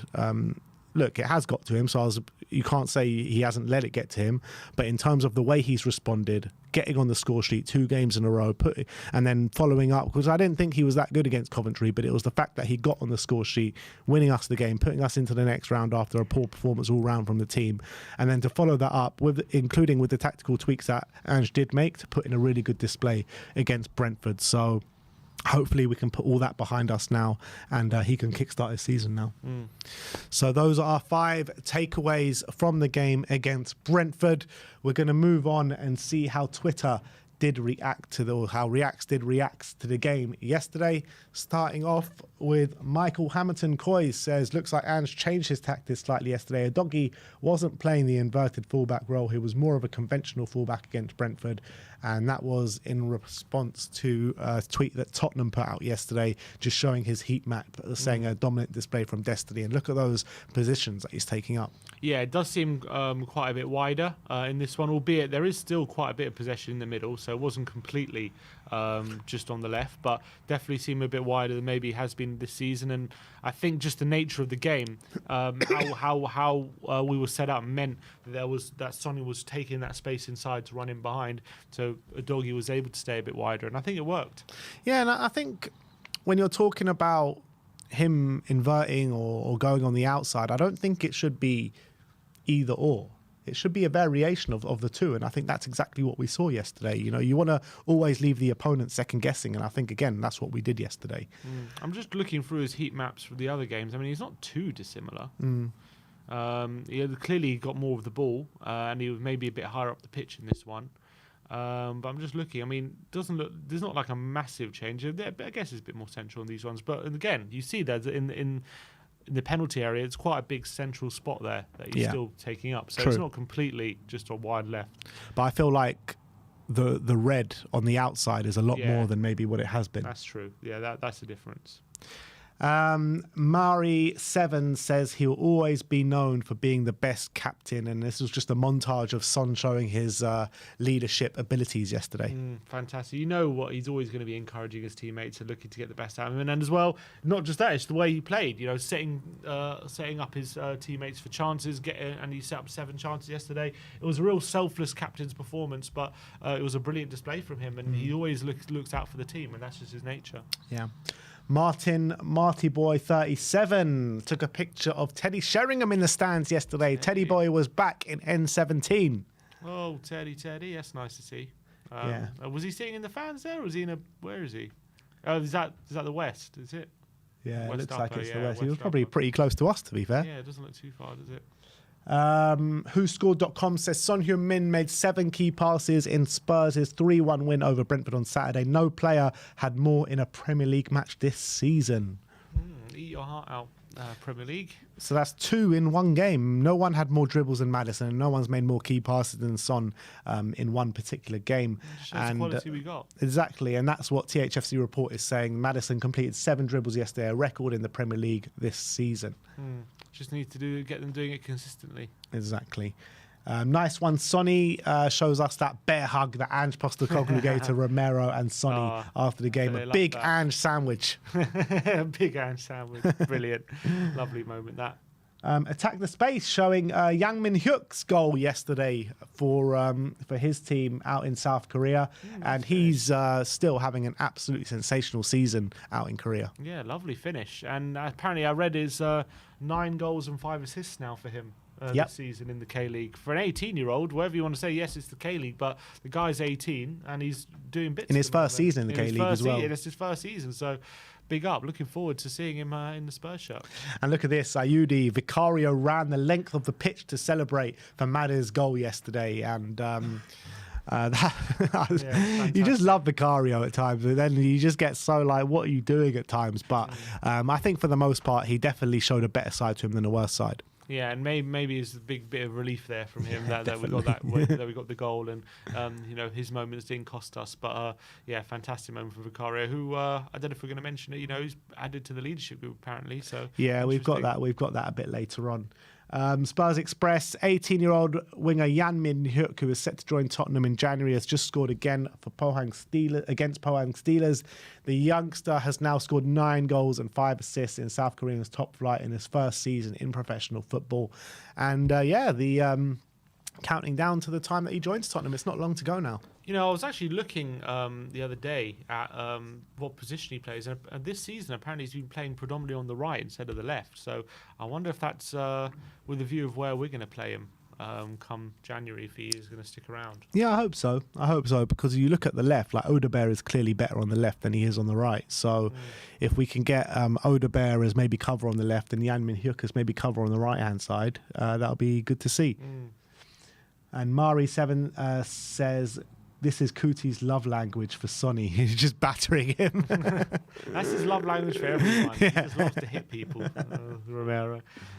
I love this one from Clara saying they all follow Sonny like little ducks. Look at it. Look, everywhere Sonny goes, whatever direction, they're just following him. It's because he's a leader. You've got to follow your leader. Follow the leader, follow the leader. Zara with Papa Ange. That's just another shot of that big bear hug that he gave to Sonny and Romero after the game yesterday. And, a lot of people were saying that Ange is coming under a lot of pressure for the start of the season, and that would have gone a long way to relieving some of that. I think so, definitely. I agree. Zara saying someone is celebrating their adorable, and that was Brennan Johnson with a big smile on his face, having out for a spot of dinner after the game. No, good for him. He deserves it. Carly saying me trying to understand Vicario's performance today. Very philosophical, yeah. I'm trying to work out. It's just a Gomez-esque performance. That's all it is. I haven't seen too many from him. He has some mad moments sometimes, but I think 2 in 1 game was a bit much. But hopefully he can kind of cut that out. I think the second one is just one of those, just so rare, like a brain fart kind of thing. But the first one, that was more, I feel like, a tactical thing, which Ange's going to have to work out. Carly again saying, but weirdos on this app are calling him washed, and that was in response to the Shingard saying Son Heung-min game by numbers, 2 assists, 7 chances created, 2 big chances created, 86% passing accuracy, and 7 touches in the box. And I get so tired of these people that call Son like past it and all this kind of stuff. It's just madness to me. Just put respect on his name. Put respect on his name, exactly. Abby says Sonny was being supportive towards Brennan before the game, and look how happy he was when he scored. The best captain. He's so supportive towards his team. Absolutely spot on. And I reckon he's been a massive help to Brennan this week. You've seen him midweek. He wanted to give him his props for scoring the winner, and I'm sure they're looking after him. After what's happened. Statmuse FC. Brennan Johnson since deactivating his Instagram, 2 games, 2 goals. You don't need social media, Brennan. Exactly. Udogie saying Sonny's nutmeg assist, Madder's chip finish, fucking cinema. Brilliant. It was a lovely counter-attack, and it was really clinical. Everything about it was really beautiful. As you said, the nutmeg pass, and then just under the bar from Madder, so it was a lovely moment. Udogie again says that the way Madders waited for Sonny to join him to throw the darts together, and that is what you call teamwork. Come on, that's lovely. Madders ain't throwing the darts without Sonny with him. Exactly. Danny says, this hug looked like it was sorely needed. Oh, Brennan, we love you. Thank you for taking care of him, Sonny. Lovely moment. Yeah, it's true. There looked like a big relief off his shoulders, Brennan, there with that. And if you scroll down, it just says the sweetest from Clara, and that was just that hug, but in a video form. So. Yeah, you can see how much it means to him. So Statmuse FC saying Son Heung-min has 185 goals and assists, the second most by any current Premier League player. We don't need to say the line. What world class? Exactly. Statmuse says Son Heung-min has 3 games with multiple assists this season. Since the start of last Premier League season, no other player has more than in that time. Wow, that's a surprising stat. This one blew my mind a bit, actually. Goals and assists for Spurs in the Premier League. 186 for Son Heung-min, 185 for Defoe and Bale combined. Wow. I wonder how many games it is there as well. I bet it's less games probably than them combined. Is that not mad, though? He's got more contributions than Bale and Defoe combined, who are both obviously renowned for their goal contributions. It's crazy to think about it in that context. Yeah. Mad. Next one is from Kwaka, with Sonny coming off the pitch yesterday with a big smile on his face, and he says, smiling, interesting. I'm not sure that's exactly how it's supposed to translate. I find that smile very interesting, for sure. Clara again saying, not him flirting. This was Sonny and Flecken flirting a bit after the game. Is that right? Is he trying to recruit Flecken? Do we want him? I think he's just everyone, whether he's in opposition or he's on his own team. It's just everyone loves Sonny. Everyone loves him. This is from Invert the Wing yesterday, and he says, Ange Postecoglou cracked the code today. I advocated for it before, and I'm glad to see him. He thinks the same. Son removed from his touchline winger role. Madison is now the player to provide the width on that side, get to the byline, fire in those crosses. Sonny played as almost a 10, similar to how he was under Conte. A lot more room to get close to the goal and shoot. We saw glimpses of it in the second half against Arsenal, but today it was the entirety of the game. No coincidence why Tottenham played the best football of the season today, and why both Madison and Son had their both best games of the season. I mean, I think it is true, but again, I think the way the game was approached like if the game was approached in a different way, like if we dominated the ball again and we're playing against a low block, does that happen? I mean, I will have to wait and see. Well, we'll have to wait and see in the future, moving forward, if that's going to be the case. But definitely yesterday, the way we were hitting them on the transition, I think led to more of that, I would say. Ayudi says, one question. Why is he wearing Mickey's shorts? I was wondering that when I watched the interview, actually. strange. I was wondering that. Why, did he swap shorts with Mickey after the game? Is that a thing? I heard of swapping shirts, but I'm not sure about swapping shorts. Mickey got into the changing room and was like, Mickey, give me your shorts, mate. Go on. Tottenham Hotspur says, that's why they call him Venom. And this save was actually a world-class save. Yeah, he clawed it. It's nearly behind him. It's a brilliant save from him. So fair play to Vic. Leslie said, Father Ange with his two sons. Again, that's that bear hug. That Ange with Romero and Sonny yesterday. Spurs Web saying, most assists for Tottenham in Premier League history. Darren Anderson on 67. Son Heung-min moving into clear second above Christian Eriksen with 63. So unbelievable stuff from Sonny once again. Yeah, only 4 away from Anderson now. Not Super far. Spurs says, looks like Bentancur is 100% over that ACL injury. The mental recovery is just as tough as the physical. It takes time to go to 100% into sprints and tackles for the fear of damaging it, but he is back to his full-blooded best. He was excellent today. Yeah, I mean, I don't know if he's quite at 100%, but I would say I think he's over 90% at this point. I think he's really getting there, and I thought yesterday he had a really good display. Prof Spurs says, I really like Solanke's range of competencies. His hold up today was brilliant, but he can also run up players with the ball like a winger. Yeah, sometimes he can. It has surprised me when he's got the ball at his feet and he's able to turn. His ability to take people on has quite actually pleasantly surprised me, to be fair. Vicon says, thought Bentancur, Udogie and Madison back to something like their best. Our pressing in the first 30 minutes was special. So many transitions that we didn't take advantage of. Sadly, Vicario, a few iffy moments, redeemed it with that save at 2-1. Let's hope it's the start of a better. I agree with that. I think the first half an hour we were phenomenal with our pressing, absolutely phenomenal.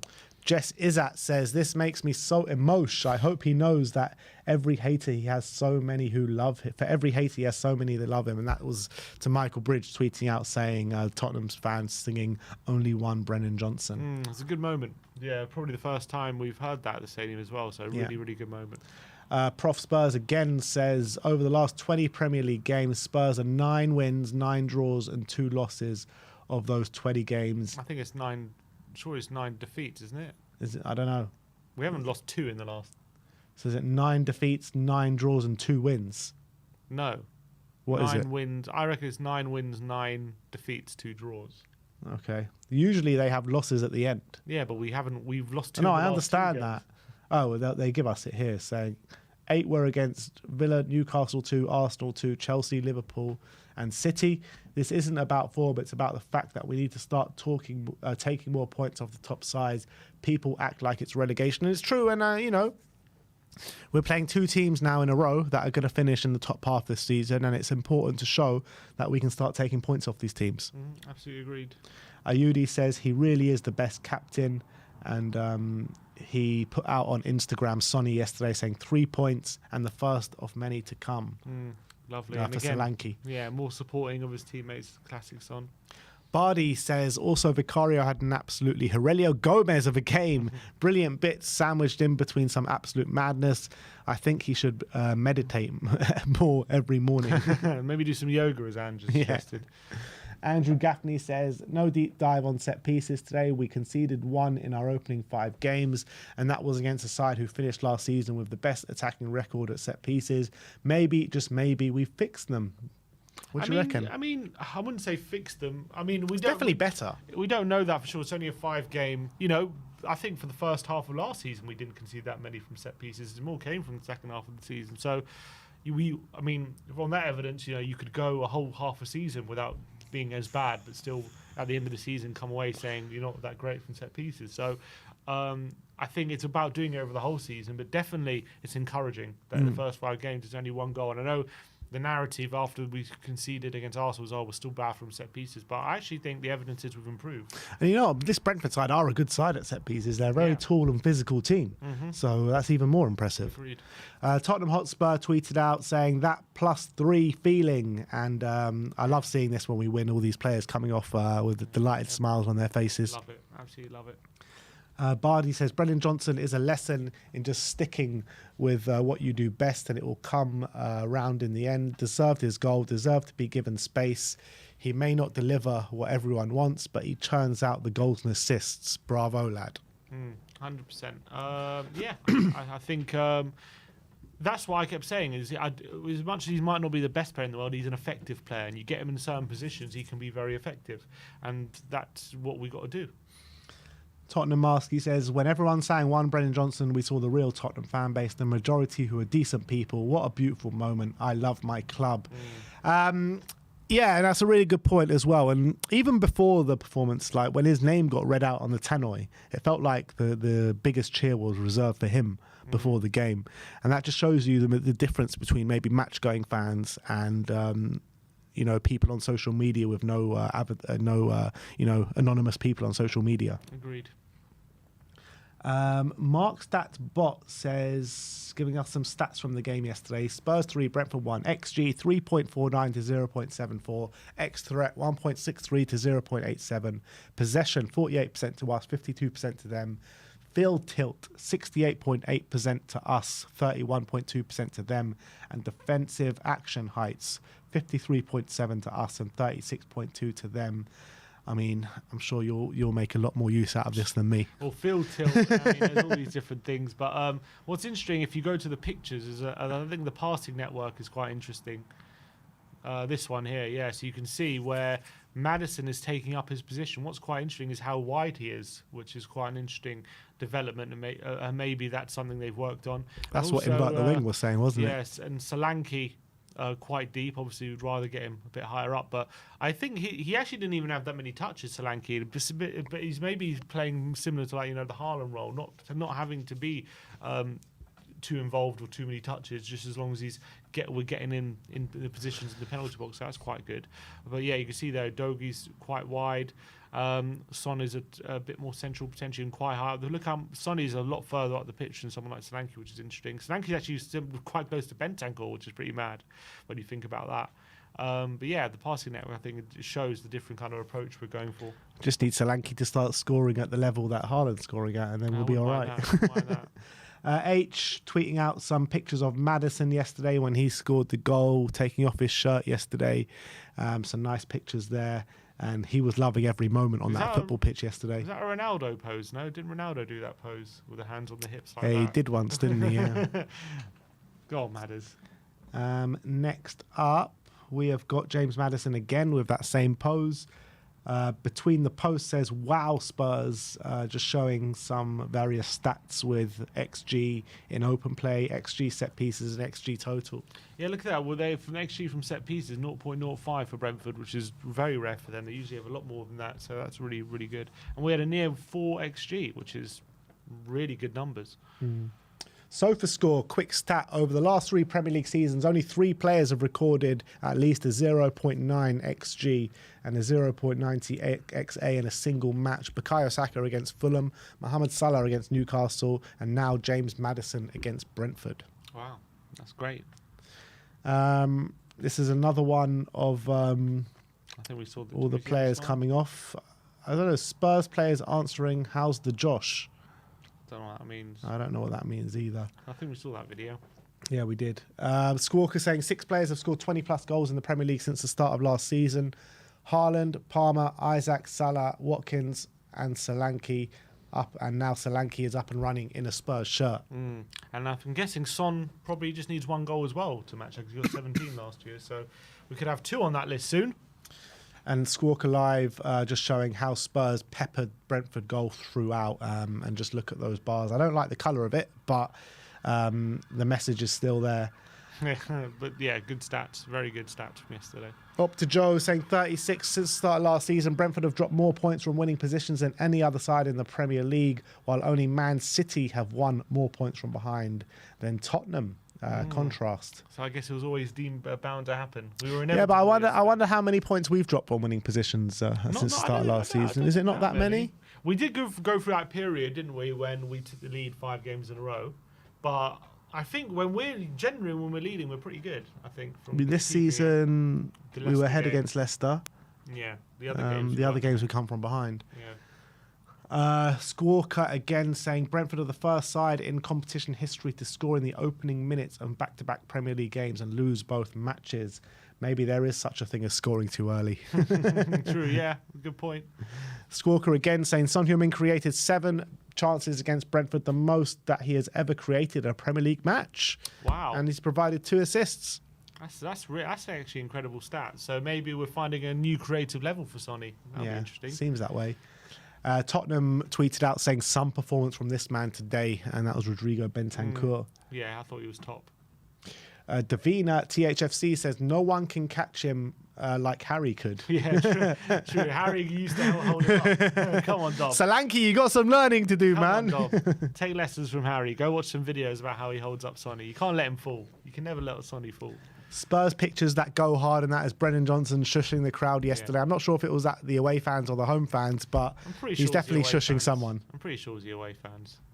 Seb Martin saying in the stadium today there was a real fuck you to all the Ange Out Brigade, the people who abused Brennan Johnson and really lifted the negativity. Honestly, one of my favourite atmospheres I've experienced in a while.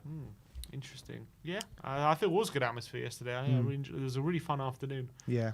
StatMuse saying most touches in the opposition box in a Premier League game this season. Spurs against Leicester 60 and Spurs against Brentford, which is 57. Yeah, there you go. And even though we had less possession, we were still just as effective at getting the ball into that final third. So it goes to show that they really worked, those tactics. Jake tweeted out saying the future is now, and that was Mikey Moore, Lucas Bergvall and Archie Gray on the sidelines ready to come on for the final 5 minutes plus stoppage time yesterday. Yeah, lovely moment, and let's hope we'll see more of them very, very soon. Tweet here saying, how has Vicario not been sent off here? Yeah, he's I think he is fairly lucky because, look, if Damstar does win that, he does have an opportunity to score, but it's not a clear goal-scoring opportunity. Yeah, he's lucky. I think he's lucky. It's not a clear red card, which is why VAR didn't get involved. But I definitely think he's a lucky boy because definitely, if they deem it to be a red card, I don't think anyone can have any complaints about that. The more I look at it, the more crazy it gets. I don't know how the referee doesn't see this. I know. He takes 2 swipes at it. 2 swipes at it, and he's clearly outside the box, and the referee just didn't see it. Lucky boy, Big Vic. Sonny says 7 key passes, 2 assists, 3 points. Captain Sonny silencing the haters once again. Things you love to see. Billy T tweeting out saying, are we back? I'm fucking back. XG philosophy, 3.68 to 0.68. I think we might be. We back? I think we might be. Abby with another tweet saying our players were so happy for Brennan, my team, and they did. They just all flocked to Brennan, didn't they? After he scored, so it was great to see. And then James Madison acting as cheerleader. ESPN saying Son Heung-min alone created 7 more chances than Brentford did. He created 7 chances more than Brentford did, which was 6. Class player, and we all know that. And this was Bissouma back to his dancing in the dressing room. Go. He looks like he's back in the happy vibes, and that was that 3-point feeling on a Saturday. Is that Odebear behind him who's fully clothed? So it's nice to see him in the dressing room with the team. But come on, Biss. He's getting, come on. When he's just happy, usually he starts playing well. So let's hope he keeps it up. And Zara says family always support each other, and you definitely saw that from the Tottenham players yesterday. Yeah, definitely. We've gone through that in terms of the assists. We've gone through that. Yeah, I think that's it. That is it from Reacts. And we've got one more segment to bring you today, and that is a Tottenham update. But we've got 4 things to talk about, 2 bits of transfer speculation. And the first one is from the ever-reliable Caught Offside. And they say Tottenham, Chelsea and Paris Saint-Germain are leading the race to sign Victor Gyökeres from Sporting Lisbon. Are we? Yeah. So we're going to spend 100 million on him and 65 on Solanke. No chance. I mean, maybe if we get a good deal for Richarlison, and I mean, if they have money to spare, but even then, I don't see us going for Gyökeres. So I think the fact we've gone for Solanke is killed any chance we'd ever get Gyökeres, I would say. Yeah, he started the season on fire though, hasn't he? He's been in Champions League. He's been amazing in the league. He's got goal contributions galore. It looks like he's even taking it up a level. So this guy Gyökeres, he's destined for the top in my opinion. I think he's going to get a massive move in the summer. Yeah, next summer. I wouldn't be surprised. He looks very good, but we got Big Dom, so who needs him? Yeah, I would take him. Who needs him? I would take him. Who needs him? Give Me Sports say that Newcastle, Tottenham, Man United are all chasing Lille midfielder Angel Gomez with a 24-year-old out of contract in the summer. And I can actually see this one being something that Spurs would pursue. Obviously out of contract, so there's a Bosman ruling there. And I really enjoyed his performance for England when he was called up last month. He did get sent off in Champions League midweek. Oh, did he? Yeah, I didn't see that. Cards. I think he's a good little player. I think would he suit Ange Ball? I think probably. I think he's a good technical player. He's good in these tight spaces. What would he be? Probably number 8. I don't see him as a attacking player though. Maybe he can be trained a bit more of a number 6 potentially. Yeah, I think so. But I don't know if he'd be my first choice as number 6. That's all. It's interesting though because no one's been talking about him, and then out the blue he gets called up to England under Lee Carsley, and then he puts in a really good display for England. Look, the opposition wasn't very good. That's got to be said, but I think that he's obviously having a really good time of it if he's getting called up for England. Yeah, and Lee Carsley knows him well, so fair play to him for trusting in a player that he really believes in, even if people don't give him a chance. So I like that trajectory, and I know that Ange loves players who have kind of, people have written him off and all that kind of stuff, and then they've battled their way back to, become for form and are battlers. No, Solanke's a similar one. People wrote him off many times, and now look at him, doing well, big moves to Spurs and doing well. So I wouldn't be surprised if Ange looks at Angel Gomez and he thinks that's the kind of character I want. Yeah, to be honest. 100%. So let us know in the comment section below. Would you like to see Spurs move for Angel Gomez this summer? He will be on a free transfer at the end of his contract at Lille. And last but not 2 more in terms of the Spurs squad. Wilson Odobert, let Equip say that Wilson Odobert is expected to return in mid-October, so about a month away from him returning, which is positive news. Yeah, because I thought it was going to be longer than that. Well, it didn't seem like a serious hamstring injury, but it was so that'll be a month out.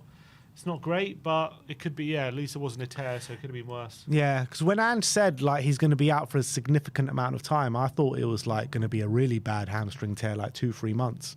I think when Ange uses the word significant, I don't think he means significant in the terms of that means it's going to be months. I think he means because usually an injury can be he's going to be out for a game, and that's nothing. It's not too big a deal. But significant is he's out for a month, which is a significant injury.